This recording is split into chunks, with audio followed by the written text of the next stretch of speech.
U nastavku nastavljamo sa sportskim temama, ali sledeća tema biće posvećena stonom tenisu. Naime, od 15. do 22. juna Novi Sad biće domaćin, pa zaista možemo da kažemo jedna od najvećih sportskih smotri ikada održanih u našoj zemlji. U pitanju je Evropsko prvenstvo za veterane u stonom tenisu. O ovom događaju razgovaramo sa potpredsednikom Stonotenisijskog saveza Srbije, gospodinom Vladimirom Šiškom. Vlado, pa možemo na ti, ovo je emisija Nedeljom. Zdravo i dobro nam došao. Zdravo, bolje vas našao. Jako mi je drago da evo 1. juna radimo ovu emisiju. Dakle, još 2 nedelje vas dele od ovog najvećeg sportskog događaja kada je Novi Sad u pitanju. Pa kako teku pripreme i da li je sve spremno? Teku pripreme uveliko. Znači, od sutra kreću baš one završne pripreme, što se kaže, postavka samih sala, postavka tribina, regulacija klime, stolova, podova. Znači, te završne pripreme su od sutra kreću, ali je sve obezbeđeno da oni... Znači, sva oprema je stigla, sve je spremno, tako da bukvalno čekamo samo realizaciju te pripremne faze i da spremno dočekamo nedelju, odnosno 15. jun u 17 časova, kada je svečano otvaranje ovog našeg prvenstva. Pa dobro, kolika je odgovornost zapravo sada na vama? Verujem da vas to mali broj ljudi pita, pošto se uglavnom od svih onih koji su organizatori očekuje da sve to bude spremno i gotovo. Ima odgovornost? Jo, sjajno pitanje. Kao sjajno pitanje i sjajna emisija. Emisija još bolje. Sad kad ste već to rekli, odnosno rekla, mora se zahvalim prvo na promociji sporta koje kontinuirano radite. Vaša kuća je vi lično, tako da morao sam to da kažem. Hvala ti. A sada da pređemo na nevidljivi deo, da, znači ja lično nisam znao koja je to količina operative, informacija, koordinacije, komunikacije između ljudi, raznih službi, raznih vrsta poslova, ali da se ne žalimo, uspeli smo sve. Znači, ovo je sad već završna faza. Nijednu nepoznatu više nemamo. Obezbeđene su sve stvari, tako da jeste dosta naporno.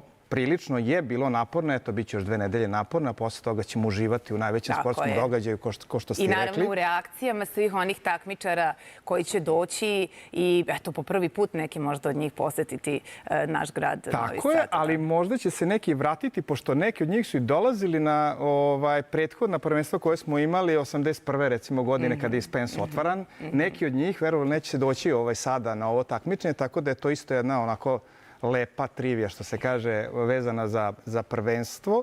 Ono što je isto dosta bitno, to je da ovo prvenstvo je podržano, znači, od strane države sa svih nivoa, od strane celokupne stenoteniske zajednice, u smislu Stonotenis savez Srbije, Stonotenis savez Vojvodine i Gradski Stonotenis savez. Svi učestvuju u organizaciji, onako koordinišemo se svi to da bi naravno najbolji mogući rezultat bio. Dobili smo podršku Ministarstva sporta, podršku Autonomne pokrajine Vojvodine. Dobro, ipak je ogroman događaj. Jeste, ali bez njih, ja moram da naglasim, toga ne bi bilo.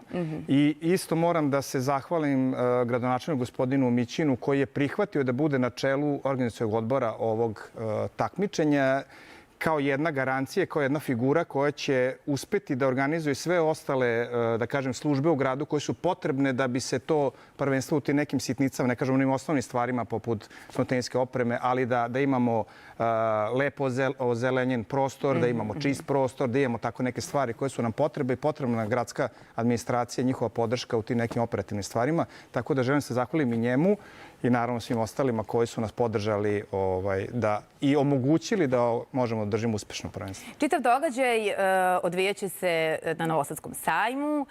Kada sam čitala brojke su zaista... Ja ne mogu da ih ponovim. Pa gledajte. Zato ću zamoliti tebe. Ogromna kvadratura i tako dalje. I ogroman broj takmičara. Tako je. Znači, ovakav događaj se nije desio u Srbiji. Znači, imamo 150 stolova na kojima će se igrati stoni tenis. To stvarno Srbija nikad nije videla. Koliko loptica će biti obezbeđeno? To su 1000. Ja stvarno ne znam tačan podatak, ali to su 1000 već poručenih loptica, sudijskih stolova, znači tu onih ringova, znači to je preko 8000 kvadrata tog tarafleksa, odnosno tog poda stonoteniskog koji je neophodno da bi se održao takmičenje. Sudije, volonteri? Sudija 130, volontera 50, nas je organizacija 50. Znači, to je jedna ozbiljna organizacija, ozbiljna količina ljudi, preko 3000 registrovanih učesnika. Znači, koliko vam ima najstariji učesnik? Pa 90 i mislim da je 5. Ima ih i u kategoriji 90+. Znači, mi imamo kategorije veteransko koje kreće od 40 godina na gore. Na svakih 5 godina jedna kategorija, ima 11 uzrasnih kategorija, ali ona poslednja 90+ ima prijavljenih, što je, recite, meni neverovatno. Neverovatno da gledate čoveka od 90 nešto godina koji aktivno igra neki sport. Lepota života. Znači, isto ono što moram pomenuti, ovo nije isključivo sportski događaj, pošto su to veterani, znači oni će imati u sredu recimo pauzu gde će obilaziti svuda, znači u svim mogućim aspektima ugostiteljskim i turističkim, naš grad, okolinu, Fruške gore, Karlovce, znači ići će krstariti Dunavom, tako da organizovali smo i gala večeru u tu sredu i tako dalje. Imaće tamo je neki ugostiteljski deo gde će moći uveče malo i da se opuste, chill out zonu. Onako, to je što se kaže propratni sadržaj. Tako je, propratni sadržaj, ali njima dosta bitan, a i dosta bitan za ekonomiju našeg grada, pokrajine i države. Što bi se reklo, na sve ste mislili.